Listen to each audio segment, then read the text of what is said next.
So much setup things. I think that's about right. I don't know. We'll find out. Alright, welcome guys to the stream. We are doing Mario things. And there is so much on screen. So we've got a timer on the right, we've got the gameplay over here. Controller elsewhere on my desk. All the fun things are happening. And yeah. I think the audio levels are mixed about right. How are you guys doing?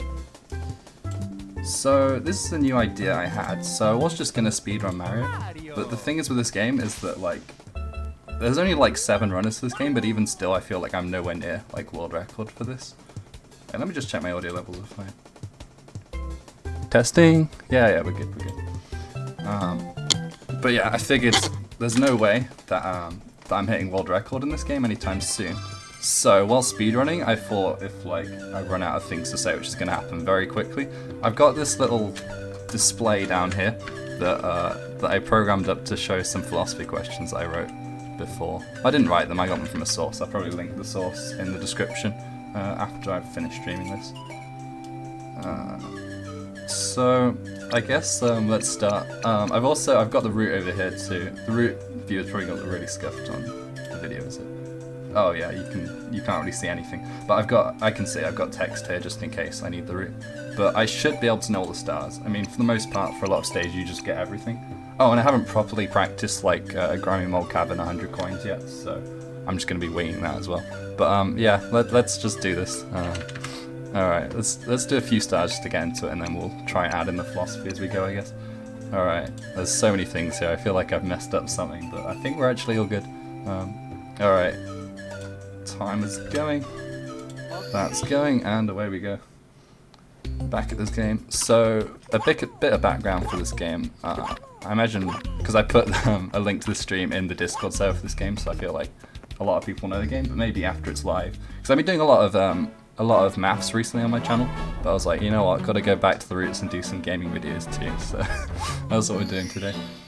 Oh, and I haven't got hotkeys set up for the camera, so I'm gonna have to use the mouse for the camera, which is gonna be really dumb. But yeah, for this first star, we just lure out the scheme button and then we use it to get more blue coins. That even worked. It did not. There we go. Yeah, so this game is a ROM hack of Super Mario 64 DS, which was a pretty popular DS game. It's the remake of Mario 64, but for the DS. So we're doing this.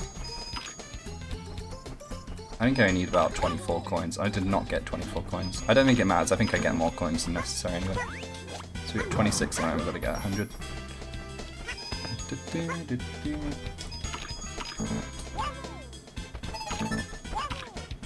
Yeah, maybe it's going to be a lot to think about with philosophy as well, but I wanted to try it. I think especially once you do like lots of runs, like I haven't done that many runs of this game yet, but I imagine if I just keep streaming this or playing this over and over again, eventually like a lot of it you can do without thinking was the thought process. But that might not be the case yet. We'll see. Also, like stuff like driving, people do like autopilot, even though like driving's really complicated. It's like they're still thinking about lots of stuff, but like they manage to like talk to people while driving just because like they've done it that much. I can't personally relate that much, but I've heard that at least. Yo, 75 coins, look at that. minute 50 on the clock. That seems slower than is justified. I must have made more mistakes than I've realised. Alright, I might jump into the first question in just a second. Let's just get this star out of the way. Also, I don't want to reset too much. Like, I'm probably going to continue even if I make really big mistakes, just because I've got no times on the board yet for this run. For this category, sorry. But if something goes like horribly wrong, especially near the beginning, I will just reset. So hopefully we don't have to reset too much. This first star is one which I often reset when it goes really badly, but it's gone okay today. Collecting that star is one of the big problems. If you do that, it just kicks you out of the level, so all your coins just don't matter and you have to collect 100 again. That's never much fun. Oh, I missed it. There we go. We're out here, 1 star. And a quick speedrun strat is we're going to try not to save ever. Saves a bit of time. So there's going to be a lot of clicking no on the would you like to save dialogue. Alright, let's pull up the question at least. So I looked up some different sources for philosophy questions. One was just like going on Reddit and being like, yo, I don't know anything about philosophy, what should I read to get well versed? Also, I don't have any idea if the microphone's too loud. I was gonna go for too loud microphone rather than too quiet, just because I feel like people, like, it's easier to put the volume down on your computer, right, than if the volume's really quiet and you're like, what's going on? And you have to boost it by like 80% or something. So I figured I'd try my microphone slightly too loud rather than slightly too quiet. I have no idea what it's actually like though. This one's a bit technical. We just drop the jump up here. I don't always get that first try, so that's pretty good. Oh, in my head it's like I was going to do my first split. So when I practice these levels individually, I do like more detailed splits, but for the big game one, I've just got one for the whole of this stage versus each star individually. So we got 3 stars, we split when we get 7. So anyway, so I asked Reddit. Well, I didn't ask Reddit, I saw someone else ask Reddit, and they were saying they gave some various books to read to get started with philosophy. So I figured, like, at some point I'm going to run out of, like, discussion questions from just, like, various philosophy websites. So it's like, I need to be able to generate this to make this... That was really dumb. It's fine, there's a backup star here. But I was like, I need to, at some point, be able to, like, generate my own questions. But I'm not there yet, but I think I could. But for this, I just went on this website. It's, like, philosophy101.com or something. I don't actually know if that's a safe website. Don't go there, it might be a virus, but... like I said, I'll link the original source in the description at some point.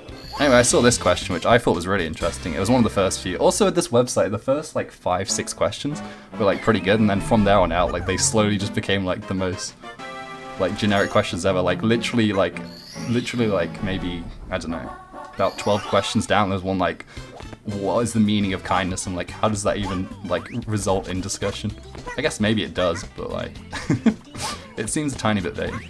Maybe we should ask that question, what is the meaning of kindness? I don't know. I guess I prefer slightly more technical philosophy type thing. I tried reading Bertrand Russell, but that book killed me. He has a book just called Philosophy, which I was like, oh, that seems like a good place to start, and it was like... He discussed physics, but with 0 equations, which was just really weird. But yeah. Anyway, first question, if you've been given a different name, would you be a different person? And I'm not actually sure about the answer, so a lot of this is probably just going to be me thinking. But then again, a lot of my streams are just me being silent the whole time anyway, which is hence why I thought I'd just do this. I'm just thinking the whole time about philosophy questions, so that's slightly better than just being silent playing games, right? And I'm not sure.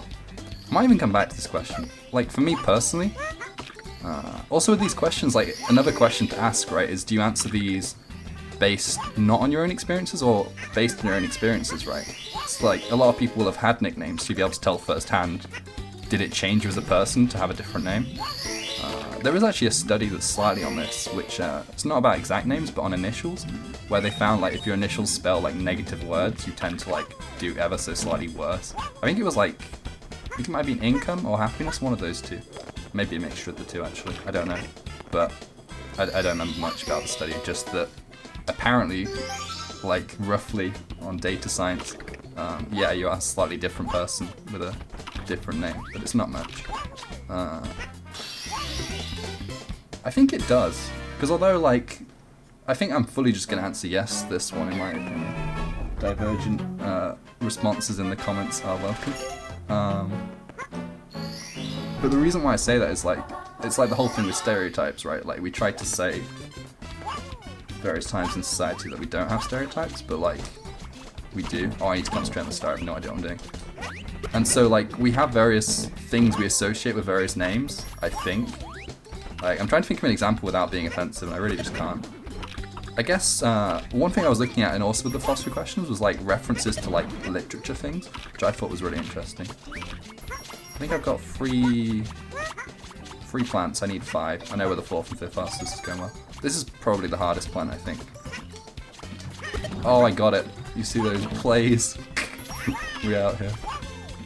I'm trying to think of a fictional character who has like a bad name. Oh, there's Chandler from Friends. It's kind of hard to say if he'd be a different person with or without his name. I wonder how many kids were named Chandler after that TV show as well, or if that name actually did exist. It was just super uncommon. I'm not sure. I'm splitting super late. That's annoying, but it's fine. I'm gonna wait a few seconds because I split late. All right, there we go. That'll be fine. The reason I like to wait if I split late is that otherwise, if I accidentally do like an absolutely perfect run after splitting late, it means that that new split will never be possible. Don't worry about it, it's timing things. Anyway, I also coded a little button for completing questions so we can keep track of which ones. Because I feel like I'm going to be skipping questions, I feel like that's part of the fun. Because I feel like good discussion is like quite like inherently based on like good questions. So I want to try and find the good questions, right? I suppose. And no, I don't think that's a metaphor for life. I'm just saying stuff, isn't it? Alright, next question. I think the next question's like really good as well. But it's at least interesting. I'm not even sure how to answer it. Would the world be more peaceful if kids were in charge? Also, what do you mean by kids? Like, I feel like different ages of kids are very different, right? Like, I don't know, like 8 to 12 is so different from like 12 to 16, which is also different from like 16 to 18. And like in other cultures, adults kind of is a different age. Like I know in America, because you can't drink until you're 21, it's kind of, I mean, I'm not saying you have to drink to be an adult, but I'm saying like there's like a certain sense of, and in other cultures you're an adult younger, right? Like sometimes you're like 12, you're considered like an adult. Well, I don't think it's as young as 12, but you get the idea. So I guess to answer this question, we'd first have to say what age are we dealing with? And I kind of like the idea of taking like a really young child. I think would be interesting, but maybe having like a translator for them. Like, I don't think they'd be able to cope. It's like Prime Minister. I'll think in terms of UK because that's what I know. But like being the Prime Minister is quite a technical job in terms of like you have to pass laws, you have to choose a cabinet, you have to. I guess those are the only 2 things you do really. Choose your cabinet, make laws. Oh, you have to answer to the press. That's probably annoying. I don't know if it's necessarily difficult. That probably won't be one of the things the kid would shine at actually. Like, you can't get caught up with trick questions if like you don't understand the terms and the questions, which could happen. Also, I think I'm gonna assume like reporters are gonna act as if this is normal. So instead of being like, oh my gosh, it's a kid in charge, they'd be like, oh yeah, a kid's in charge. This is just what we do here. Well, actually, yeah, that's another thing. Are we saying a kid has to be in charge? I guess that's what the question is saying, right? Would the world be more peaceful if kids were in charge? In other words, like, we actually just don't allow anything other than a child to be in charge. And we'll say the child has to be, I don't know. I don't know ages of kids that well. I'm not amazing at that. Maybe like 8 to 12, I think. I'm trying to think what age of school that is. People are gonna like absolutely laugh at me when I get this wrong, but I'll just have a bash. I think 12 is about year 5 in primary school. I'm probably very wrong, but it's around then. Nah, it's not an adult, it's a child, it's all the same, right? Although, actually not, because like 2 months is so different from like 7 years old. They're like very different things, obviously. But I don't understand that difference. Well, I do understand that difference, just about. Just about. Yeah, all these philosophy questions showing out my lack of general knowledge of anything. Oh my gosh. So do I think it'd be more peaceful? I mean, I'm still not done setting up the problem. I want to set up this problem first. I think that's part of the fun of answering this question. I don't want to just give a yes/no answer. I want to like try and figure out the parameters under which we can ask this question. Because I'm not sure it's immediately obvious what this situation would actually look like. I guess I'll stick on it for a bit longer. Maybe at like 15 minutes in, I'll switch question if I've not come to a conclusion yet. So we've come to the conclusion that children have to be in charge. They have to be in 12 and 8. And I think there should also be a translator, so like someone who explains stuff, right? So, what would they even get confused on there? I mean, even stuff like economy, like probably 8-year-olds do know what the economy is, but they might not. So you've got someone who explains that kind of thing. So any technical terminology isn't a problem. It would be more peaceful. To be honest, why is the world not peaceful in the first place? Might be worth asking. I mean, obviously it's not, but like, why? Oh, I guess it's because we all want to maximize our own individual wealth, both as country as people. I guess the problem, if you try and maximize wealth and keep peace, looks like they're conflicting interests, right? I think. So that's probably why we have conflict, roughly. I mean, obviously there's far more to it than that, but that's a starting idea at least. So would kids be less greedy? Would they just not care and just have the pound drop? That's another question. What if we had one country that had kids in charge and every other country didn't? I like that idea. So the UK... No, we need more than one. Because how could the world change in peacefulness just from one? Maybe half the world gets kid leaders and the rest of the half just doesn't. I'm missing this door like an idiot. Alright, we're in. So half the world has kids. Would that half of the world become poorer? I think it might. Not a lot poorer though. I probably would. Because then again, like, at least in the UK, I feel like if the Prime Minister just doesn't make rules, the rules that are already there continue. Like, the systems in place continue. So if the kid didn't change everything, would they change everything? I guess it depends on the kid as well. Like, some kids are really outgoing and would probably change a lot. Like, if we had Greta Thunberg in charge, crazy things would happen. Like, she'd want to change the system, right? Maybe we just ask what if Greta Thunberg was in charge. Maybe that's a better question. Would the world be more peaceful?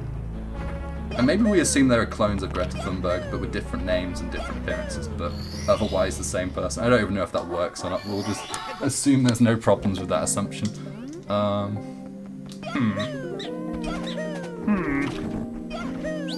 there's a question.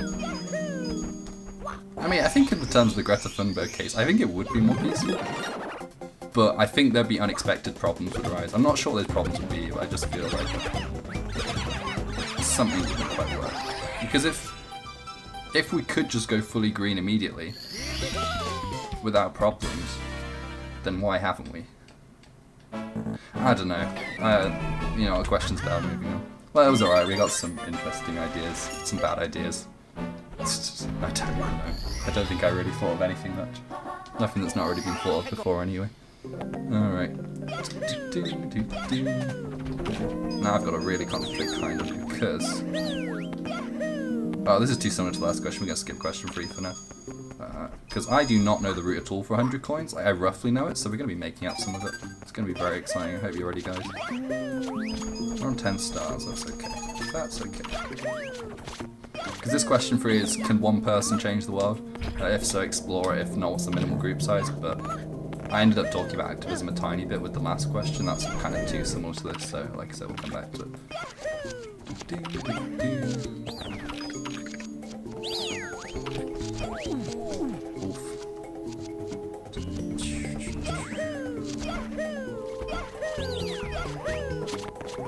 Alright, next time I do this, I'm going to invite a few of my friends who have hot takes on these things and ask them to ask me things, because I think that'll be fun. Also, I've got a friend called, I think he goes by Frank, and then Jurgen on YouTube, who is planning on doing his own philosophy and gaming videos, so maybe we should collab, maybe that would be play, I don't know, we'll see. How am I doing for coins? I have no idea if this is a lot of coins or not. I'm hoping for the best. One of the most... You actually should route this properly, because what can happen is you can get too many coins on the slide, and then the problem with that is that you can end up having the star be unreachable. So... yeah. There is that.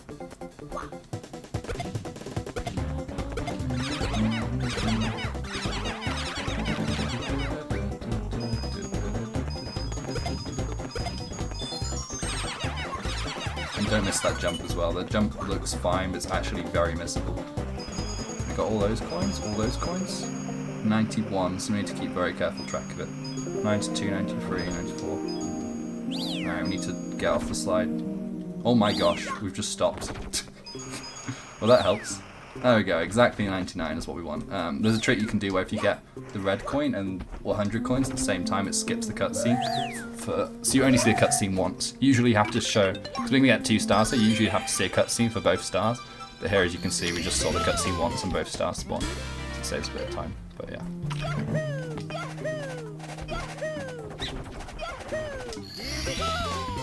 Okay. Next question, define society and different types of society you believe exist. That seems tough, but really interesting. We've kind of touched on that with the other question too, what if kids were in charge, would it be peaceful? I mean, obviously there's the obvious one of country and international divides. But, like, what's the smallest level of sub-society you have? Do you have a different level of sub-society for every number of people? I maybe like that idea. So maybe up to... So, like, what I'm saying is 2 people is a different size of society to 3 people. But then again, there's every combination. That seems like a silly definition of society. It's a silly definition, but at least it's... What am I doing? I'm doing the wrong thing in the game. I'm gonna lose so much time from just doing random stuff though. It's fine. Yeah, I don't like my idea of just choosing an integer and that being a different level of society. Oh, I almost died there after spending forever wandering around aimlessly. 4 more stars, and some of these stars are really like brain dead, think nothing, just move. So hence why this kind of format might be good for that versus getting bored and also dying anyway. This star's fine.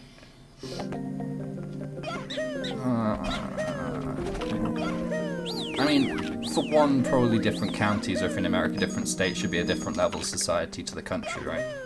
But like, how many subdivisions exactly should there be? And why is the question I'm trying to get at here. I wrote this question in case you couldn't tell, hence why it's so technical and not very...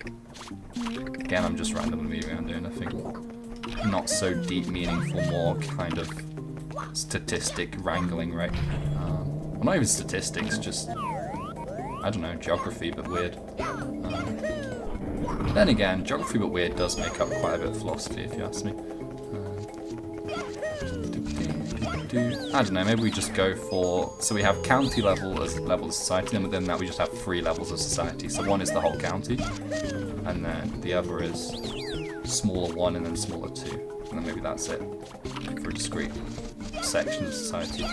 So in total we have... Am I counting the whole planet as a level of society or not? I think I am. So we've got global for 1, international for 2, county level for 3, medium-sized for 4, and then... Yeah, for 4, and then very small for 5. And we'll count very small as maybe... But even quite big for very small. Maybe about 500 people in Lassen County is a very small society. So for some societies, like some counties, if it's a really small county or a very, very small country even, you could have the small society level and the... Oh, that's a question that I've just created. I think Luxembourg is so small, like it's this small little country in Europe, but even though I think it's fairly big. I don't know what the population is, maybe I should search the population of Luxembourg. You know, I'm going to do that, I don't even care. Oh, it's close! Oh no, wait, I said 500. Yeah, it's 600,000, 650,000 to be precise. Okay. I need a smaller country. Maybe Vatican City then I think is smaller. I'm not going to bother looking at the population of that. What I'm saying is there's a chance that my levels could overlap, but I think I'm okay with that. Oh, what the heck is this star? Oh, it's the minus stars. But that only goes up... Oh, I know what star this is. We take this power we used earlier. I shouldn't have used it earlier, it was so much slower, but I wasn't paying attention. I'll get better at this over time. But we use this and we go over here and we get a star, and it makes us very, well, somewhat happy. It'll be also interesting to see whether this will be a PB for me or not. There's a big chance I don't even PB today, which would be sad, but I'm okay with that. We'll see. We can compare it. We'll go on the leaderboard and see what time I got like 2 years ago whenever I last speedrun this game. I think we're on okay pace right now. Not amazing pace. Not even because we made big mistakes, but just because I've ended up wandering around or like walking in the wrong direction for some of these stars. Which can actually be a fairly decent time loss sometimes. So, yeah, so my 5 levels, I've already discussed the 5 levels and they might overlap, but I'm okay with those 5 levels. And then I have a new question based on that. By the way, I had no idea before recording this video my answer to this question would be 5. I didn't know how I'd answer it. But that's kind of the fun with this. I don't like the idea of like premeditating how videos are going to pan exactly right. I think there's something fun about having a video where it like naturally progresses, hence why I kind of... Like, I don't know how I didn't start streaming sooner. I think a few people said to me, like, given my video style, it makes more sense to stream it. and then I just like I didn't realize how like correct they were until I started doing it. I was like, oh yeah, this just makes more sense, because I know how to edit, which I don't particularly like. My video's just up online immediately after, which seems like a huge pro. This is also why I like streaming on YouTube, is like, obviously I have my YouTube channel already, so it means that streaming and making videos go hand in hand, because after the stream you just have the video, so that's pretty cool, right? I don't know. Star number 17 coming up, guys. I knew it was going to happen, and I just let it happen. I wasn't sure I was any way I could fix it. I was already in that trajectory. This time I'm actually going to split on time. Whoa, crazy, right? 22 minutes. That's a bit slow. I've done more stars than this in about 20. I mean, it's about on pace, but not perfect. Actually, I think I did that up to 16 minutes before, so yeah, that was really quite slow. But then again, I added 2 extra stars, but I don't think they justify it. By the way, I'm not just randomly wandering around. This is actually where you go on the route. We have to go to question mark switch because there's a really hard glitch I can't do, so we're going to be doing an easier star, which requires the question mark switch. We're going to be doing red coins in Yoshi's Desert instead, which requires going around the back of the castle, which is annoying, but the glitch is just too much, man. There's like a 25% chance like a 75% chance I just don't get it and either have to reset or do another on the fly, which is even slower than this. So yeah, this is what we're doing. Speedrun, more like slow run. Okay. I'll just play some video games for a second and then oh my gosh, what is this movement? What is this movement? Yo, text box skipped though. Text box skip. I can't speak sometimes. I need to grab some water. Oh no, the water's over there. Rip speedrun. Alright, I might... when I get the next star, I'm going to run and get some water. It's going to be very epic. I'm going to follow what the star tags tell me to do because I don't want to get this. Actually, star order doesn't matter here, so it doesn't really matter, but I'll probably just about follow the star tags. Star... I don't know. Star hints, maybe, is... I don't think there is an official word for it. Actually, the game probably has a word for it, which probably makes it the official. Like, the toad in the very start of the game, the original game, probably has some advice on what it's called. It's either level name or star hint, I imagine would be the name. I can't believe I messed that trick up before, though. That's not difficult. Alright, water time. Wait, I should take my headphones off. Huh?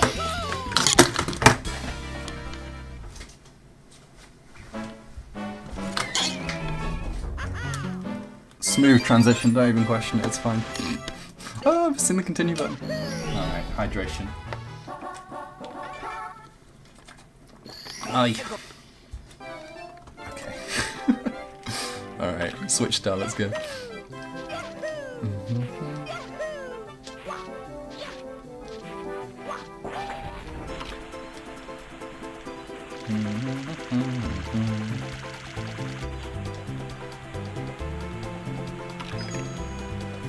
Oh wait, no, I can't get off the shell. What am I doing? Alright, whatever. That's so silly. That's like 25-ish seconds for no reason. Maybe less than that, it's close to that. It's an annoying time save. It's certainly a bra moment. But it's nice, it means at least my second run I can like gold all over the place and that will feel good. So, you know what, whatever. Alright, we're counting that as red, and next question. I can't remember what this is. Oh, that's really interesting. Yo, it's almost as if I wrote these questions myself. I didn't write this one though, I modified this question. Originally the question was just what's the biggest issue in society right now, and I felt the question didn't work because what's the level of society? I felt that was a fundamental part of this question, and instead of leaving it implicit I thought I might as well include it as a separate question, just because I thought the question of what is society is like an okay question of itself. Okay, but this one, what's the biggest issue of society right now? Maybe we start small and get big. Actually, maybe not. See, I don't know the UK or UK geography that well. I could do Europe. Even then, I don't know what the biggest issue is. You know, we'll define some new levels of society and then work on them. So I live in Birmingham. What's the biggest issue in Birmingham? Well, there's the council not having any money, apparently. Well, not apparently, that's like an economical fact. But like, is it the biggest issue? Is overpopulation the biggest issue? Is not being a big enough population the biggest issue? All questions. I don't know. I'm not good at socio-economic geography things.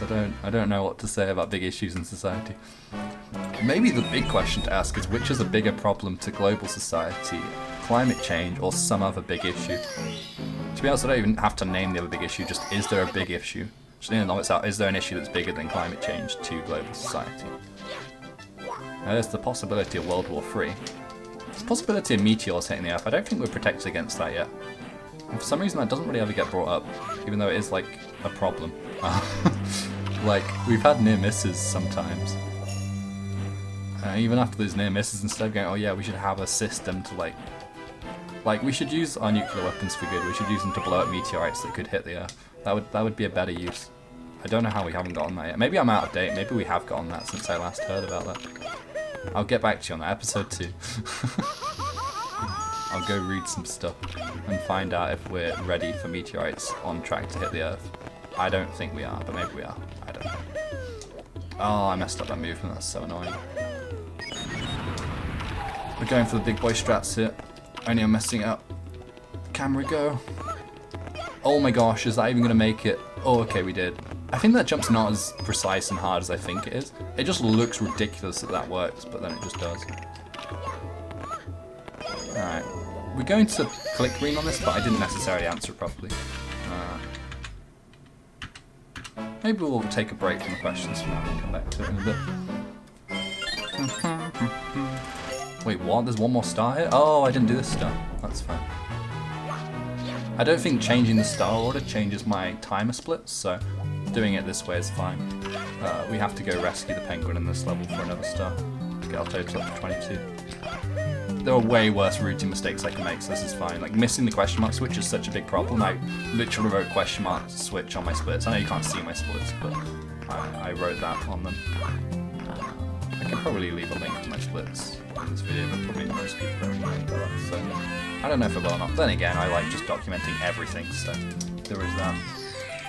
My computer software building instincts within me is like, must document everything, must automate everything, must document everything.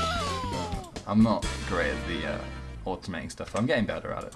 But documenting, oh my gosh.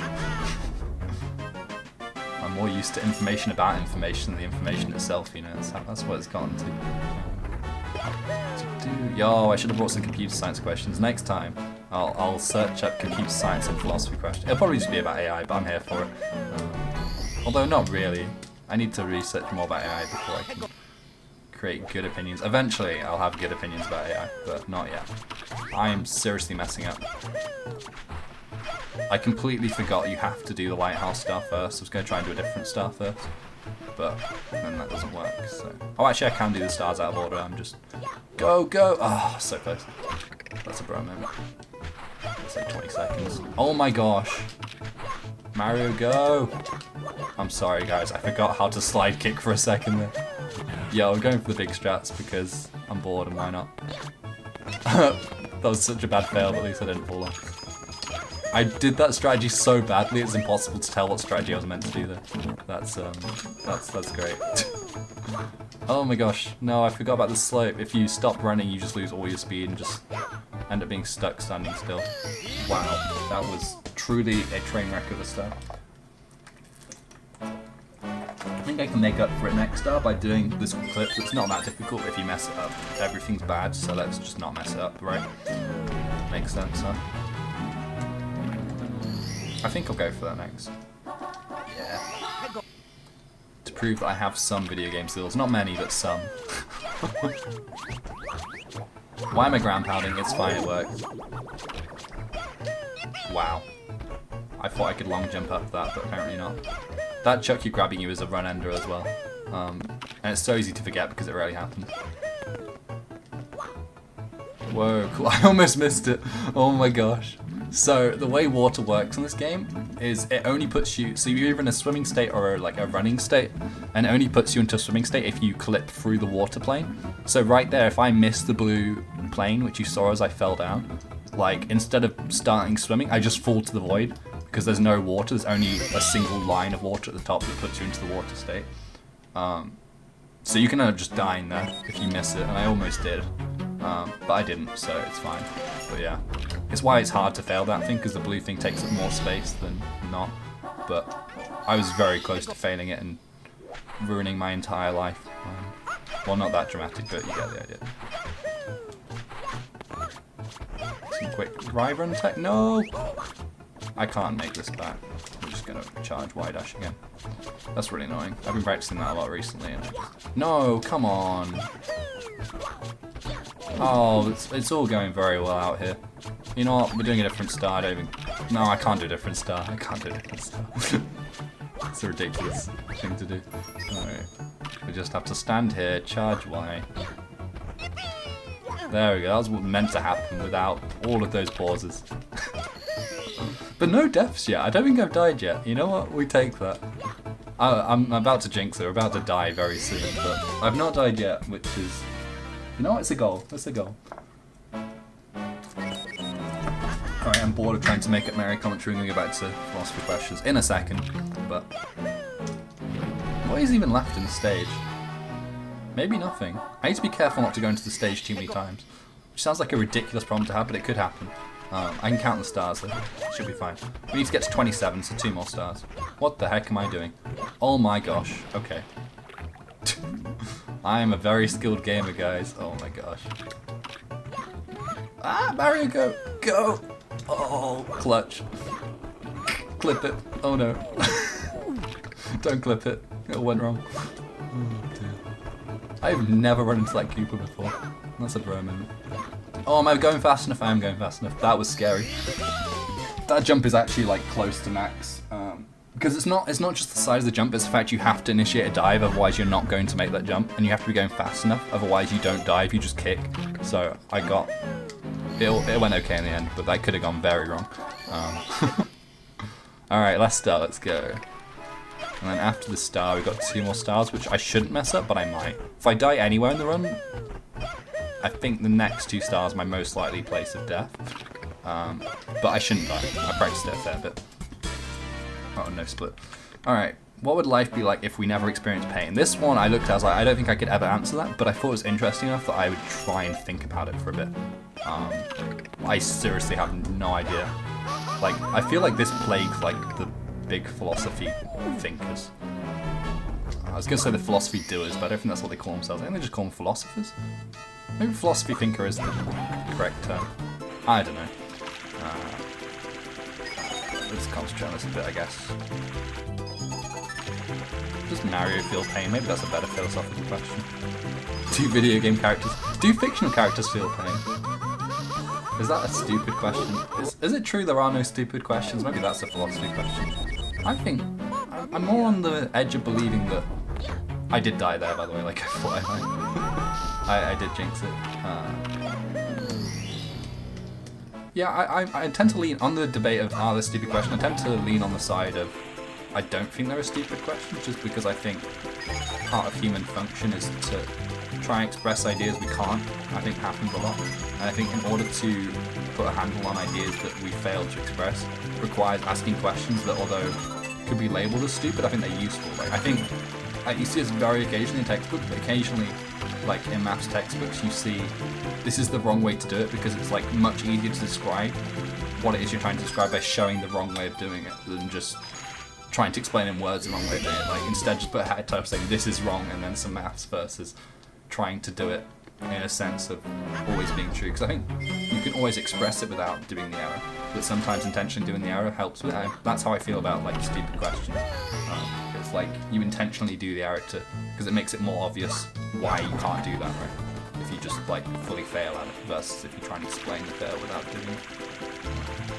It's a shame you can't do that in real life with athletics, right? Like some things will get you really injured, but you can't demonstrate it because to demonstrate it will get you injured. I can't think of an example, but I'm sure there are.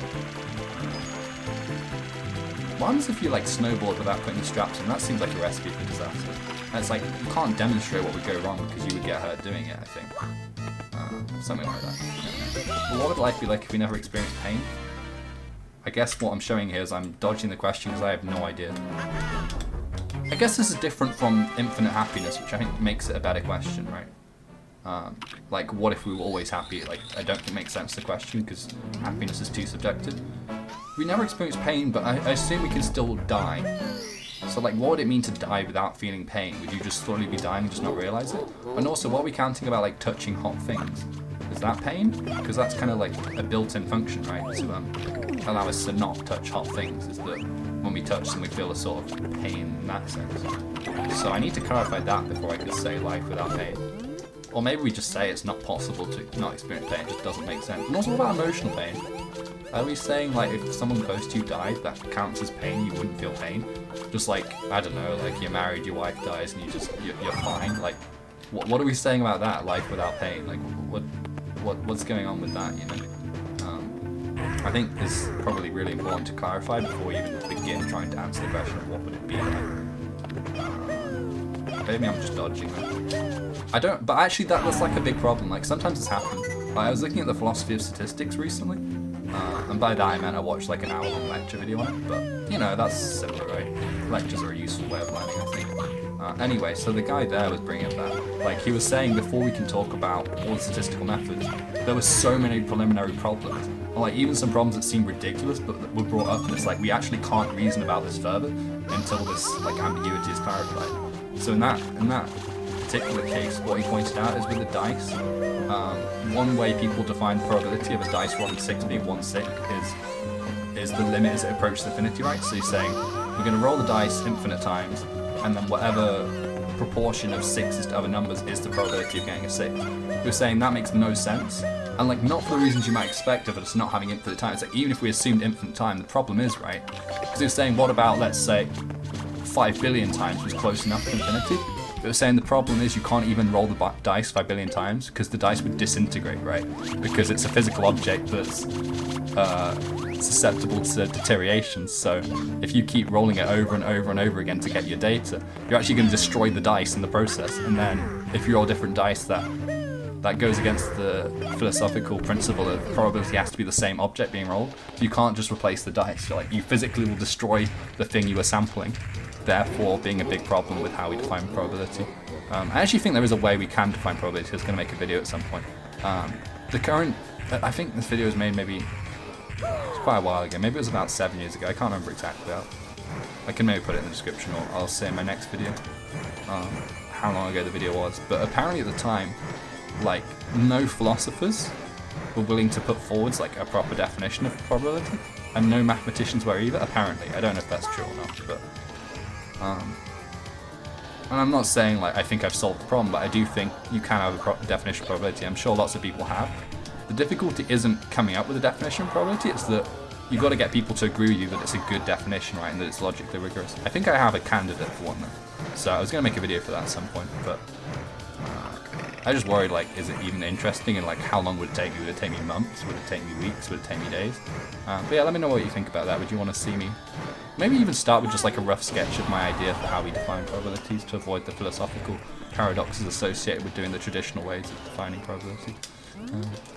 But anyway, yeah, we've deviated from the question a long way because I have no idea. I'm not going to take it as done because we didn't. This is another one where I looked at it, I was like, I have no idea, and so therefore, good. You're probably sensing a pattern here, right? Oh, I forgot to split as per usual. Split. Right. And then we'll wait here a second because like late split.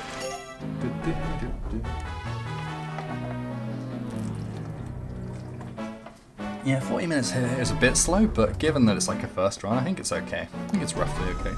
I saw one of the other like users who speedruns this get a time of about an hour and 4 minutes. So that's kind of roughly. I mean, we're going to be long over that, but it's interesting to see how far over that we are.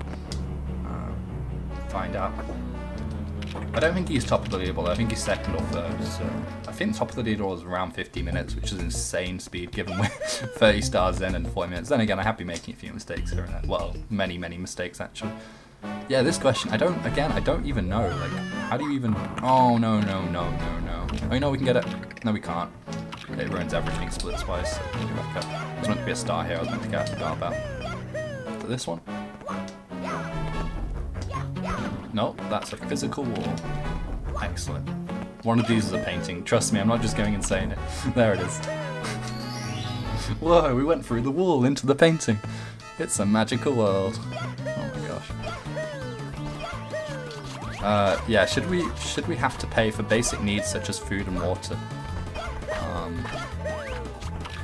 This, I feel like, oddly enough, I think has less logical problems with it than the other ones. Like, obviously it's fictitious, right? You can't ever actually have this happen because there's always going to be at least a slight cost with food and water. just by the principles of energy. I know you see sci-fi where food is free, but I don't think that's reasonable. So long as the world operates on like ideas of, not ideas, but our truths of conservation of energy and stuff, and like resources, you know, mechanical power, that kind of thing.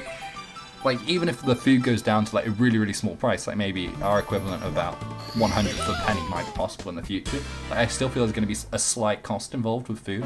The idea that fundamentally making food and water is free, I don't think makes sense by our laws of like physics. So I know sci-fi has it, but I think in that case the universe they're working with must be one where, like, for example, perpetual motion machines must exist if the cost of food and water is actually free. And if they're like artificially free, like someone else pays them, for me that's like cheating, right? we want it that like they're actually free in terms of the production cost is entirely negligible because it's just that small, which for me has to be smaller than 1/100th of a penny. Like, it has to be, I'm trying to think of a process we have that's similar to that. I guess like picking up a book, right? Oh no, but that's human power. We want mechanical power. Maybe I don't know if the mechanical stuff. Oh, this star really drives me crazy. Yeah, I'm gonna be here for a while. Oh, I got it. You know what? 4 tries isn't even that bad. I can fail at this for so long sometimes. Alright. And you have to ground pound there, otherwise you get stuck in the sand, it's really slow. So that was why I was doing that. Oh, I missed. Okay. It's actually a good thing we hit the wall there, because if we didn't, we might have got our head stuck in the sand. Wait, no, I don't think that's how it works. Anyway. I'm trying to think of an example of something that's negligibly costable. I have no idea. I think it's just that alien to our world that there might not even be an example. Oh, they have it in measuring things. Oh, like measuring devices have like negligible problems with them. Not problems, but like, for example, if you're measuring the distance. Oh, for example, I can't remember which scientist does. I want to say Newton. Either Newton or Kepler, but I think Kepler came up with some important orbital laws. I think it was Newton was the guy who managed to predict these. No, that's bad. Yo, okay, this is the problem level for me. I need to grind it out if I want to get better times at it. Hopefully I can get a second try though. Anyway, about Newton. I think he predicted like the orbits of the planets, which was considered, his inaccuracies are considered negligible given the accuracy of the instruments to measure. So it's like it was the instruments that were wrong rather than his mathematics. That's one example of like a negligible measurement. So in that case, the inaccuracies would just be disregarded. So like for me, free water means it's like that same sort of idea but copy and pasted, over in terms of how much it costs is like so small that it's like something else is a problem. Like maybe the general fluctuation of the economy account for it rather than the process of making the food itself, which of course, in the context of Earth, right, that's just not going to happen. That's just not how energy works. So first of all, it's definitely fictitious. Was the first thing I wanted to clarify, just because I thought that was a point that we made about this question. But I think we can still answer it. I think unlike some of the other ones that I've looked at, like today, I think this actually has the least logical holes, because all you have to do is change one thing, right? In the other cases, there were all sorts of concepts I felt needed to be changed in order for the question to work. In this one, you just have to assume that by like magic or by just it appears you just have food and water for free. You know, maybe there's just some object in the world that can just generate free water and food. Even that would be a problem because distribution. So maybe for every 10 people, kind of like wells, for every 10 people there's an infinite food and water machine. It's just an object that sits somewhere geographically that just constantly is just producing food, is what I'm saying. Which doesn't seem that much of a logical problem, surprisingly, I feel like. If you just let it happen, and then it happened. So what would it be like? Oh, and we're saying, should we have to? What does that even mean, we have to? Who would pay for it if we don't have to, is the other problem. Yeah, this question's crazy. Because it's not even, what would it feel like to have it, to have infinite food? It's, should we have to pay? I feel like yes is the obvious answer, because if we're not going to pay, who's paying? Yeah, my infinite food discussion was not necessary. I didn't properly understand what I was doing with the question. Are we saying the government pays, but then we kind of make the government happen in terms of taxes, so we'd still be paying just indirectly. That whole question to me makes zero sense. Yeah, bad question. We're just gonna say questions done. I didn't notice it when I first saw it. I thought it had some interest. Well, I managed to create a discussion out of it because for me... Oh, I missed the star, really? I thought I lined it up. Alright, that's fine. I thought this question had merit, it doesn't, it's bad. Alright, move on. Yo, I'm actually, my opinion was wrong of the such thing as stupid questions. Yes, that was a stupid question. The question just doesn't lead anywhere, it doesn't demonstrate anything. And by the way, I did not write that question, someone else did, so I'm sorry whoever wrote it. I'm not saying that it doesn't seem, like, some of these questions, they seem good from the outset. And, like, for me, my standard to which a good question is different. Like, I want the question to have technical exploration value. I'm sure you could get really interesting discussion out, which was the original author's intentions. But for me, I've not got anyone else to discuss with it, it's just me. I'm trying to think what's technical and I can analyse in my head, and with that, there's nothing to analyse because it logically breaks itself into pieces, is what I'm saying. Which is fine, there's nothing wrong with that, I'm just saying. Different intentions, really. It's a bad question by the standards I'm measuring it, but by the original purpose of the question, it's a fine question. But I don't know what I'm saying, there's no one cares. Yeah, it's a bad question, we're moving on. Okay. This one I felt was a bad question at first, but then I had a sub-question I could ask about this question that, for me, brought interest to it. Which is the case for quite a few of these questions, like the society question. I felt if I broke it up into define society first and then do it, then... There's still loads of questions, by the way. I think I got about 14 questions, so... I know this seems like I'm being really slow on the start, this is just a slow start, but I am being a bit slow. Just thought I'd point that out in case anyone was interested. I've, like, failed a bit, but not crazy amounts. Oh, I almost died there. Fortunately, I saved it. Okay, so the question. At what age does an adult become old? And what factors do you think affect this empirical number? I should clarify what I mean by empirical. I just mean the fact that I'm expecting an integer number answer to the first question, right? Well, not an integer number, but a natural number. We're saying one or more. I mean, I don't think anyone's going to answer one makes an adult old. Maybe some people would. Actually, I could see argument for that, one being older, but that's not my personal stance. I think it's crazy to find one as being old, given it's like the first age you're allowed to answer to this question. With this question, I feel like there is like a lot of discussion, but I feel like ultimately you will come to a natural number answer. By that I mean integer that's 1 or greater. Although I feel like quite a few of my viewers are mathematicians, so not all of them. Although even like it's a basic maths understanding. The natural numbers, people might not have heard of the term. If you're interested in set theory, you would. Why would you if you didn't read maths? And why would you read maths? Okay.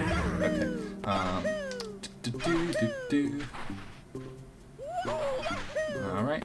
There we go, I'm split. You know what, I'm happy with 9. Am I happy with 9 minutes? I'm kind of happy with 9 minutes.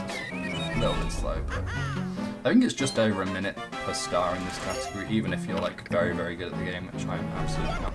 So first of all, I've got to choose a number, which I don't feel like I've had enough life. I feel like the best way to answer this question is a ridiculous idea. Just a pre-warning on that, but I'm going with it anyway. I think the best way, in my opinion, to answer this question is to find out. So choose a country first of all. Then find out the life expectancy. I think in the UK it's about 87, and then just divide that by 2. And then ask everyone who's that age what they think is the age at which you become old, and therefore you get the best answer. Because I feel like if you're older, I feel like you're skewed one way. If you're younger, I think you're skewed the other way. I'm not sure how you're skewed actually. I just feel like there's too much bias involved if you're like a abnormally old person in the society by what I mean your like proportion of life expectancy to 0, like what proportion that scale you sell. I feel like in that case you'd be biased in some ways. I'm not sure which way you'd be biased, I just feel like you'd be biased. I feel like to get a good answer to this you need like people who are in like the numerical average of the oldest possible by life expectancy and like the youngest possible by the way numbers work. You can't be younger than 0. I think. To be honest, now I was so like sure of this idea when I first came up with it. Now I'm like, maybe this idea itself is stupid as well. Oh well, it's out there now. So I think the middle age, by this weird definition I come up with, is 87 divided by 2. That's putting me on stuff. 86 divided by 2 is 43. So 87 divided by 2 will be 43.5. Yeah, that sounds about right. It's actually higher than I thought it was. For some reason in my head the middle is younger. I guess that shows my bias towards this question. If I was just going to answer this question straight up, I'd probably say like 45 or something, but I know it's like a ridiculous answer by like other people's experience of life being like older and stuff. Like, I'll probably be 40, I'll like blink and I'll be 45 myself and be like, oh, why was I thinking 45 was old? That was my instinct, I don't know why. Maybe it's a lot of people's instincts. Maybe we tend to put the old age younger than we should because we're like scared of getting old. I think it's a very natural thing as a human to be scared of getting old, because I think whether or not we should or not, we like associate quite strongly getting old with dying, right? Unfortunately, that's like, well, maybe not unfortunately, maybe that's just a natural thing, right? Because that is one thing that happens as you get older, you get closest to that. But I think there are other ways to think about getting older as well that are less negative and apocalyptic, you know. But I'm not really answering the question, you know, what age do I think if I were to think about it for a while, which is what I'm trying to do here. Wait, I'm on 52 minutes now? Goodness me, I must have been really sloppy. Oh no, I was on 49 minutes a second ago, this is fine. Oh my gosh, this is so sloppy. Maybe marrying philosophy was a mistake. Maybe marrying philosophy is fine, but speedrunning in philosophy might have been the mistake here. Oh well. At least we'll get a run on the board. To be honest, I might actually be doing better than normal just because I'm able to focus by not being so fixated on every last small detail. I'm kind of just playing the game. I think it is useful sometimes. Especially for levels like this where hardly anything happens, you've got to stay patient. Being patient can help a lot in speedrunning. Alright, the age of being old. There is a question. Wait, so I start this time pretty soon, so I've been streaming about 52 minutes, so I'm going to aim for about an hour and a half, maybe 2 hours stream. But then again, this philosophy stuff is kind of dense, so maybe I want to make the video less long because of that. So maybe just a run and some practice might be good. Might be what I aim for. Then again, this could still be an hour and a half, this run. I hope not, but it might. I also really need a guest for this show because oh no, my internet's not happy. Oh, it was able to reconnect. All is good. Don't panic, guys. So I just want to check my microphone's working. It is. You always have that moment, right? You're like, wait, hold on a second. What if I muted my microphone for this whole video? I still haven't answered the question. I don't know. Maybe it should be like the top 90%, I think is my answer. You just take the life expectancy of, I'm going to say country. I mean, that's generally regarded in academia as the way to do it in terms of talking about maximum and extreme ages in various populations. You look at the country life expectancy rate. I don't know why that's what's agreed upon, because I feel like different areas of the country can be so different. Maybe I'm wrong, maybe that's not how they do it and they actually do it on a more localized basis. I'm going to do it on country basis because it's really easy. So again, we'll take roughly 87 as our number, multiply that by 0.9. Alright, you know what, I've got a calculator, I'm actually going to do that after this next step. And I'll give my numerical answer and then we'll answer the next question. Which I can answer without a numerical answer, I just thought it'd be more interesting to do it that way around. I also need to pay attention to which star I'm doing when, because this is a mess. This stage can be so messy if you're not careful, which I was not. I thought I had enough time to do calculation, now I did not. After the start, it will all be good. We'll throw the number into a calculator and come up with an answer to this. So I think it's fun to both have like the colloquial discussion with these questions and then also actually just come to an answer. It's like very concrete. Sometimes you find the answer to surprise you, sometimes it doesn't. At least I feel like there's more analysis can be done with a numerical analysis to work with, I think, for some reason. I don't know, maybe it's just I like numbers. There's a possibility of that as well. Like so much so, back in my English classes at school, I used to use numbers to write creative writing. Fun story. So my English teacher told me to stop using numbers in my writing. Well, not in my writing, but in my like discussion of English. Like we'd be discussing Macbeth and I'd find a way to squeeze numbers in. I was like, we don't do that in English. And I was like, well, I do. You know? Yeah, I can be a bit of trouble in class sometimes. But it's all like, oh, number calculating. It's all ideas that try to push the norm. Sometimes though, even in class, my answer was 78. But that sounds about right. I like that age as an answer. 78 is old. That's old, right? At least in my opinion. So we're actually gonna stick with it. But technically, none of my grandparents are old. That's crazy. Oh dear. Maybe grandparent. No, because you get some grandparents who are like 30. It's unusual. Well, not 30. That's really young. Maybe like 42ish. You can be a grandparent technically. Let's... No, that's such a bad mistake. That's such a bad mistake. Oh my gosh. No, I can't believe that. I wasn't paying attention there because I almost never died there. I've never died like that. Well, not died, but fell off like that. Usually I am too short to the platform. I overshot the platform. And I didn't react in time. I could have just reacted and I wouldn't fall off. That was stupid. Too busy. Oh my gosh, that's bad. Yo. I'm gonna get over an hour, guys. Let's go. Oh, this game, man. Life is pain. This is what I mean. I don't know how you can ask a question about life without suffering. The suffering just seems so embaked to the systems of life. I know what I'm saying. Also, I feel like when we're suffering, we like are more aware of suffering than we're not. Like, oftentimes when you hear about the people complaining about the world being so bad, it's not even the world as a whole. Like, that's not their intellectual opinion of the world as a whole. It's just their world personally is going wrong. Because they describe the whole world as going wrong, which is obviously a fallacy and makes no sense. But it happens all the time. I think the most reasonable answer, unless you really study it, to how is the world is, I don't know, right? There's so many factors, I feel like. The most rigorous answer that most of us can come up with is to not know. I feel like to know the world's going on, the world's fine, is not something you can do without a lot of data and a lot of thinking about it. A lot of graphs and stuff. I feel like averages are a really, really good way to figure out what's going on with the world. They're annoying though, because people don't really like averages or stats for that matter, but it's probably your best bet if you really want to get to the heart of it, I think, because it allows you to summarize patterns is generally what stats does. I mean, yes, it uses numbers, but I think stats goes ever so slightly deeper than numbers. Not much deeper, but a bit. And so oftentimes the models try to describe the underlying pattern. You can get more complicated models, I think. I don't know. Not looked into it that much. Maybe at some point I'll know a bit more about stats, I don't know. But yeah, what was I talking about before? Oh yeah, next question. What factors do you think... What's my number? I've got my calculator still. 78. What factors affect 78? Wow, more so than I realised. Probably the person being asked the question. I thought the factors affecting old would be more than just the person. It's like the idea in philosophy that there is only mind and everything else is just... Like, there's a philosophy that's quite common. It sounds insane to say this, but... I was reading this other philosophy article type of thing. I should stop starting my sentences about philosophy with that, because I feel like that's a wall. I mean, I occasionally have original ideas, but not so much. It tends to be you read something somewhere as the starting point. So it's probably not worth even stating that, given, unless you're going to reference the source directly. I don't know. Anyway, so I came across this idea. We'll start like that. I don't know why, I don't know what I'm saying. So I came across this idea, right, that stuff that we see, and the example given was a table.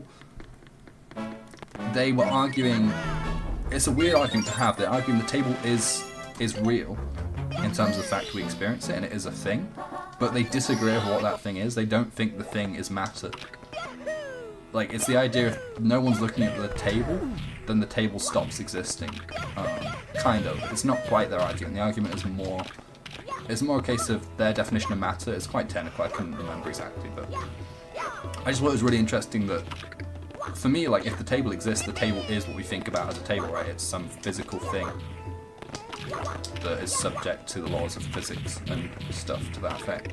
But they were saying that, like, the laws of physics are more of like a mental construct, which I think is a reasonable idea.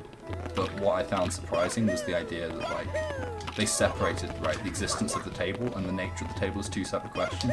Because for me, if I was going to go that existential, I wouldn't bother separating those two clauses out.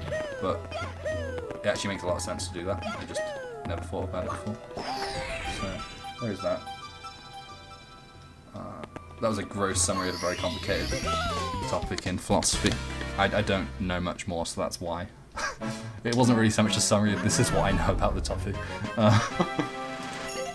But I thought it was interesting. And I thought that came down to here too. I thought that my answer would have more to do with the world, but then the answer came down more to my own mind, which I guess makes a lot of sense given that the only thing I can do are ideas from my mind. I can't really do anything other than that. I mean, maybe there are a few things, but there's not very many, which is kind of chilling actually. Yeah, I'm gonna move on from that. Oh boy. This is a great question. I mean, a lot of these are good, but this one for me I think is particularly like... Yo, sub 1 hour 10 on the speedrun, by the way. Maybe. Wait, I did get the parkour stuff. Apparently there's one more star. Oh yeah, there is one more star up here. I'd be doing okay at this trick. Sometimes I fail this trick, but I have a bigger success rate than Ferret usually. I think I've had quite bad results with that trick. Where you slide it up the slope, it's much quicker than going out. Well, not much quicker, it's a bit quicker. Maybe like, I don't know. Yeah, it's a good amount, it's like 25-ish seconds, that's why I do it. There's a different method you can use that's really hard, so I don't do it because of how difficult it is. I'm not like to oh, it's pause clip time, which is not going to be good, and I'm not really going to be resetting, so we could be here for about 20, maybe 25 attempts at the pause clip. Over the case of like 1 minute, 2 minutes. Watch me get it first try. There's no way I get it first try. A pause clip. So in a lot of games, the behavior when you pause it isn't what you'd expect. So you expect, right, the game would just pause and then you continue. But it turns out, like, from game programming, you'll see, like, there's actually a bit more involved with that in terms of setting variables to make it appear to be paused. So in this case, there's a thing where it takes, like, I think it's a frame to load in this object. So I'll explain more when I get the trick, but that's going to take a while. You can guess what I'm doing, but there we go. So the ground disappears for frames. So if you pause the exact right time, when you unpause, it will be unloaded long enough that you'll just go straight for it because the game doesn't believe the object exists for a second. And this isn't me being philosophical, this is just a case of game data stuff. But you can make it deep and meaningful if you wanted to. How? In this case, the objects in the world of Mario's existential mental constructs, nothing really exists, it's just what Mario believes exists. This womp isn't real, Mario's pain isn't real. I wonder if I accidentally clickbait people thinking I'll do the philosophy of Mario and it's just not. I did put Mario and philosophy, not Mario of philosophy or philosophy of Mario. But even still, someone just, like, they won't get to this bit of the video, but maybe I should edit it and put this bit at the start, so they get drawn into thinking this is actually going to be a commentary on the philosophy of Mario. It's just not. Wait a second, because I split it late. Alright, that's about right.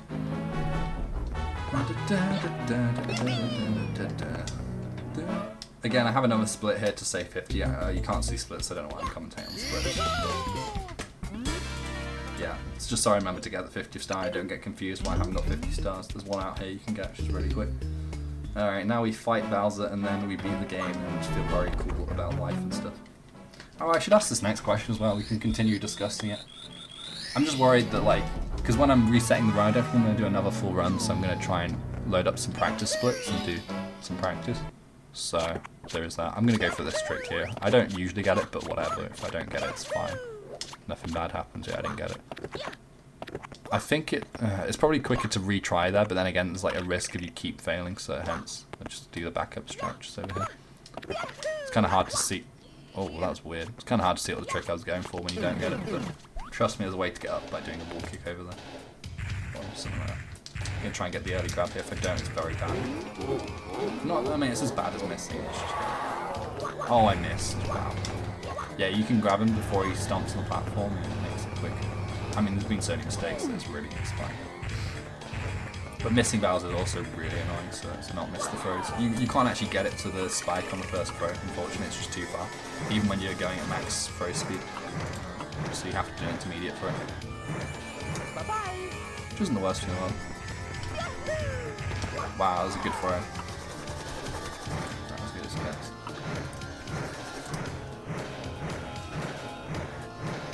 I better not miss this. Nope. There we go. We are here. Oh, we got a viewer. Hello.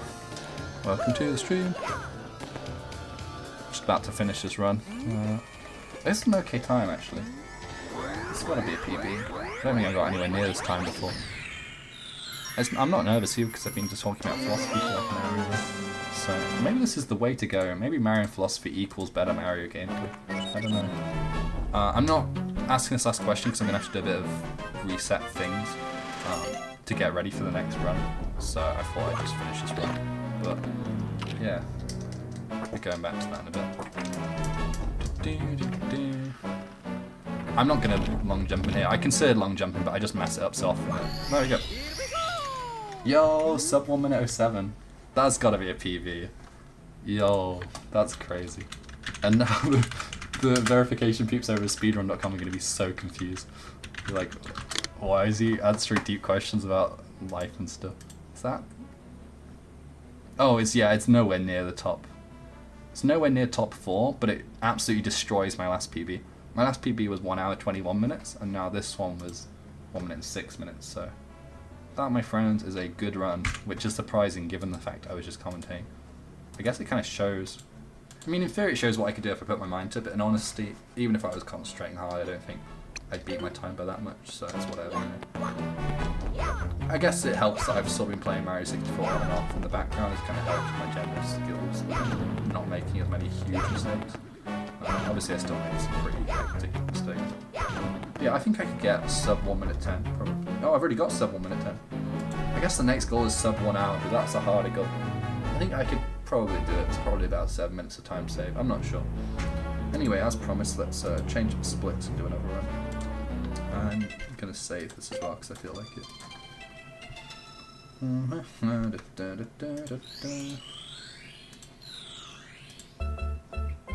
21 minutes is too long, so I need to make some sub splits. Oh, practice 2 might be what I want actually. I have done this practice bit before, but yeah. Yeah, this is better. This is 15 minutes. That'll be good. Also, at some point I might do water storage practice. It's just a good idea. Probably not in this run though. Just because it'll mess up everything with the splits and things. Always about the splits, you know, in speedrun. Speedrunners do be interested in the splits. Or at least I do, because I want accurate data on how well I'm doing. And that means keeping to rules about your splits. Yeah, probably I end up talking about splits more than most speedrunners do, but it's not entirely uncommon. Alright, let's just do this anyway. And while we do this, we'll try and answer this. So, I saw this article. No, I didn't. I read it. So the question was worded slightly differently to this, but I changed it slightly. So the website I got these questions from had this question, and it made me think about this. So the idea of the original question is that there's a difference between wisdoms of age, study, and experience. So the wisdoms through getting old, the wisdoms through sitting down and studying some textbook, and then the wisdoms of experiencing things. And obviously the wisdoms of experience is quite related to wisdoms of age. Wow, that's a really general question. Maybe my original question was better.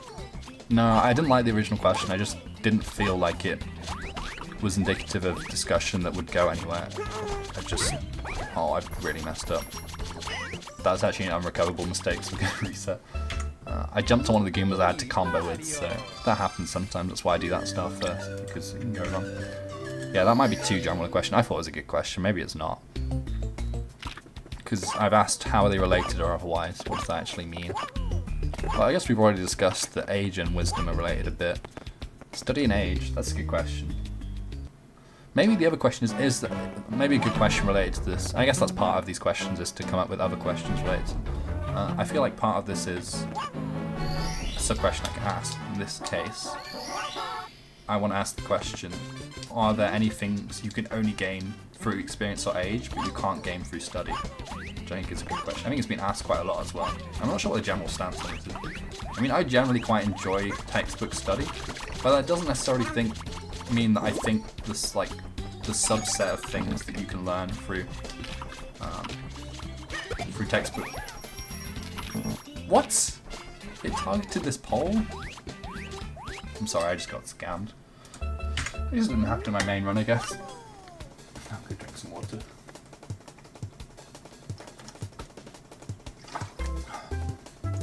The egg's meant to only target enemies, and to me that egg definitely targeted the pole. Or it targeted the Goomba behind the pole, but I felt the other Goomba was definitely closer to that Goomba, so that's just a weird kind of scam if you ask me. Video game moment. There'll be some linear algebra calculations going on the background that will make that happen, but I don't know about them, so as far as I'm concerned, it's a scam, you know. Game's out to get me. Oh my gosh. Yeah, so my question is less so do I like textbook study, and more do I feel that the textbook study subset is smaller than the experience study subset. So obviously my natural answer is probably, in my personal life I want to believe you can learn everything from a book, because otherwise my age puts me at a disadvantage in like every field. But in reality that might be wrong. There might be some subtleties of things you can only gain with experience and never with never with age and experience. Also, I feel like it's a misleading question, right? Because I feel like oftentimes the things you can learn about a given, because I think this question only makes sense if we restrict our domain of study to something smaller than just everything. I don't think we're talking about everything in this question. We're talking about some example of some subset of all the knowledge we have as humans. I think is the only way to ask this question with any like intellectual merit, without the question just falling apart immediately. So in that case, we choose a subject. Let's say music theory, right?